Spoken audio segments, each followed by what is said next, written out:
अस्सलाम वालेकुम, मैं रियाजुद्दीन सैफ़ी स्टार ऑटोमोबाइल से। आज मैं आपको बताऊँगा थ्रॉटल बॉडी के बारे में। थ्रॉटल बॉडी क्यों क्लीन करनी चाहिए और कैसे क्लीन करनी चाहिए और मिस्त्री लोग इसमें क्या छोड़ देते हैं और क्या करते हैं। आज मेरे पास एक थ्रॉटल बॉडी है। ये देखो, ये मेरे पास एक थ्रॉटल बॉडी है। इसके अंदर से अब ये देख सकते हैं, इसके अंदर यहाँ पे ये साइडों में इतनी गंदगी लगी होती है। ये देखो, ये तो इसका बैक हिस्सा है, ये फ्रंट हिस्सा ये वाला है। ये देखो इस अंदर से कितनी गंदी है। अब इसमें होता क्या है कि इसके अंदर साइडों में कचरा आने से क्या होता है कि सारा एवरेज इसी की वजह से जाती है। अब मैं आपको सबसे पहले ये दिखा दूं कि समझ लीजिए कि 5% खुली होती है और आपको इसके अंदर से थोड़ा सा उजाला नजर आएगा। देखो,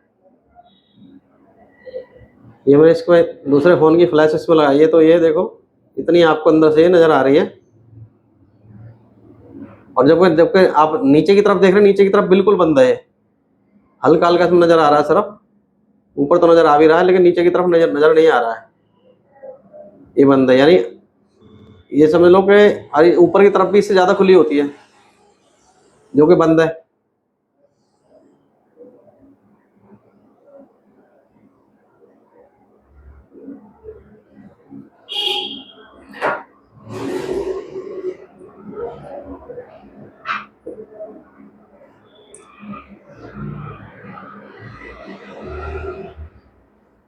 अब सबसे मेन बात यहीं से शुरू हो जाती है।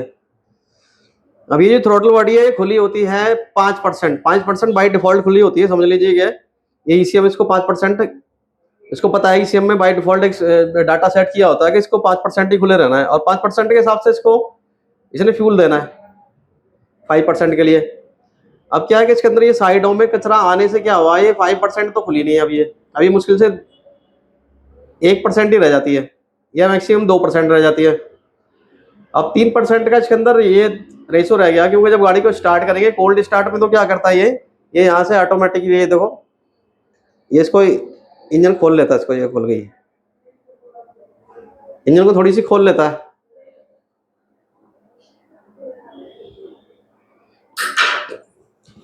ठीक है जी। अब इंजन के पास इंफॉर्मेशन क्या गई, इंजन के पास इंफॉर्मेशन ये गई है इसके अंदर कि वहां से उसको एयर मिली कम, ऑक्सीजन कम मिली ऑक्सीजन। तो ऑक्सीजन कम मिलने के बाद में क्या हुआ कि इसमें गाड़ी बंद होना शुरू हो जाएगी, तो ये ऑटोमेटिकली अपनी तरफ से खोल देता है इसको, यानी इसको 5% और खोल देगा। पहले से 3% ये बंद है, तो अब क्या हुआ, 5 और 2 7, यानी 7% होगी। अब फ्यूल देना है इसने वही 7 से 10% के लिए। फिर अब सोचने वाली बात तो ये है कि जो उसने इसको फ्यूल देना चाहिए था 5% के हिसाब से, लेकिन वो दे रहा है 7 या 8% के हिसाब से। अब तो फ्यूल कंजम्पशन बढ़ जाती है। अब इसको कभी भी क्या है कि आपने खाली यहाँ से इस पे फुस करके स्प्रे मारा, इसके अंदर से यहाँ से आगे से साफ कर दी, और जो पिछला हिस्सा ये वाला, ये तो वैसे के वैसे रह जाता है। ये जितना गंदा है साइडों से देख लो। तो इसको, ये बैक हिस्सा और ये फ्रंट हिस्सा दोनों मैं इसको खोल के बिल्कुल एकदम अच्छे से क्लीन करवा के तब लगाए। मैं आपको क्लीन करके नहीं दिखाऊंगा, क्योंकि कभी क्लीन करके दिखाऊंगा तो उसमें वही ऐसे क्लीन होती है वैसे क्लीन होगी। क्लीन करना सब जानते हैं, इसमें कोई रॉकेट साइंस नहीं है कोई यहाँ को क्लीन कैसे करनी है, कैसे नहीं करनी है। सबसे ज्यादा रॉकेट साइंस इसके अंदर यही है, कभी इसका फ्यूल रेशो मेंटेन करना है। फ्यूल रेशो होता है इसका 14.7 या 14.5 और 7 के बीच से समझ लो कि 15% भी हो जाता है, यानी कि 15% एयर और 1% फ्यूल, यानी 14.7% एयर और 1% फ्यूल। अब ये आपका फ्यूल रेशो ये अप डाउन हो जाएगा, डिस्टर्ब हो जाएगा। फ्यूल रेशो जब डिस्टर्ब हो जाएगा तो क्या होगा, गाड़ी आपकी माइलेज नहीं देगी। अब उसके अंदर क्या है कि जब हम इसको थ्रॉटल बॉडी को क्लीन करते हैं तो उसको कैलिब्रेशन करने की इसलिए जरूरत पड़ती है, क्योंकि उसका जो फ्यूल रेशो वो डिस्टर्ब हो गया है। तो वो ईसीएम में, भाई आपकी गाड़ी के लिए जो ईसीएम उसका जो ब्रेन है, उसमें एक ऐसा सिस्टम सेट किया गया है कि वो ज़्यादा देर उसको चलने नहीं देता है। तो वो बाई डिफॉल्ट उसको वहीं पे सेट कर देता है जहाँ पे थ्रॉटल बॉडी इसकी ओपन या क्लोज हो रखी है। अगर इसमें कचरा आ गया तो उसको उसी कंडीशन में उसको सेट कर देगा, लेकिन फ्यूल रेशो बढ़ जाएगा। अब आगे लगा हुआ है कैटालिटिक कन्वर्टर, कैटालिटिक कन्वर्टर क्या करेगा, फुल एक्स्ट्रा फ्यूल अगर जब जाता है तो उसको बिल्कुल धुएं को खत्म करके फिर पीछे भेजता, ताकि हमारे एनवायरनमेंट में पॉल्यूशन ना हो। हमारा पॉल्यूशन तो वो कैटालिटिक कन्वर्टर खत्म कर देता है, लेकिन हमारी जेब पे तो लोड पड़ रहा है।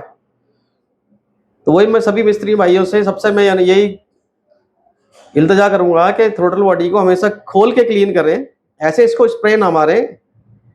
अगर आपने स्प्रे इसमें मारना है तो क्या करना है कि साइडों में जो यहाँ पे ये साफ्ट नजर आ रही है, साफ्ट में इधर और इसके ऊपर, ये दोनों तरफ इसमें थोड़ा सा ऑयल डालें, या फिर एक ऑयल टाइप का एक स्प्रे आता है जो लुब्रिकेंट स्प्रे है, लुब्रिकेंट वाला स्प्रे इसमें मारें क्लीन करने के बाद, उससे पहले नहीं। यानी पेट्रोल से इसको अच्छे से क्लीन कर लें, या तारपीन के तेल से भी क्लीन कर सकते हैं, या किसी और पेट्रोलियम से क्लीन करें। लेकिन ये कि एनसी थिनर से क्लीन ना करें, क्योंकि पेट्रोल ये जो कचरा है ये एनसी थिनर से नहीं निकलेगा। तो यही है कि जब भी आप काम कर रहे होते हैं तो बिल्कुल अच्छे से करें। जब किसी कस्टमर से आप पैसे लेते हैं, और कस्टमर को भी ध्यान रखना चाहिए कि भाई हम जब पैसे दे रहे होते हैं तो फिर इसमें हमारा काम अच्छे से बिल्कुल होना चाहिए, कि भाई कौन बंदा बेवकूफ़ बना रहा है, कौन नहीं बना रहा है, ये सबको पता होता है। इतना तो घर ऊपर वाले ने सबको दिमाग दे के रखा है। तो मेरी यही रिक्वेस्ट थी कि भाई आप थ्रोटल बॉडी जब भी क्लीन कराएं, इसका बहुत ज़्यादा गाड़ी पे अहम रोल होता है माइलेज के मुकाबले। जब भी आप पोल्यूशन सेट करवाने जाएंगे, वहाँ पे पोल्यूशन करवाने जाएंगे, तो वो कह देगा जी आपका पोल्यूशन ज़्यादा आ रहा है, इसको ट्यूनिंग करा के लाओ या सेट करा के लाओ, फिर आपको दिक्कत होगी। या पोल्यूशन गाड़ी दे रही होती है, आपने पोल्यूशन नहीं सेट करवाया तो उसमें 10,000 रुपये का खामखा उसमें आपको जुर्माना लग जाता है। तो यही हमेशा थोड़ा सा ख्याल रखें, और हमारी वीडियो को देखते रहा करें। थोड़ा सा ये कि हमें भी अच्छा लगता है, और आपको हमेशा समझाने वाली ही बात करता हूँ मैं, और कोई फेक वीडियो में कभी बनाता नहीं हूँ कि भाई हाँ इधर उधर से डाटा झूठ बोल के इकट्ठा किया। इकट्ठा मैं कुछ नहीं करता हूँ, ऐसे अपनी तरफ से जो मेरे पास नॉलेज होती है मैं उसी की बताता हूँ आपको। और हमारी वीडियो देखने के लिए बहुत बहुत धन्यवाद आपका, शुक्रिया।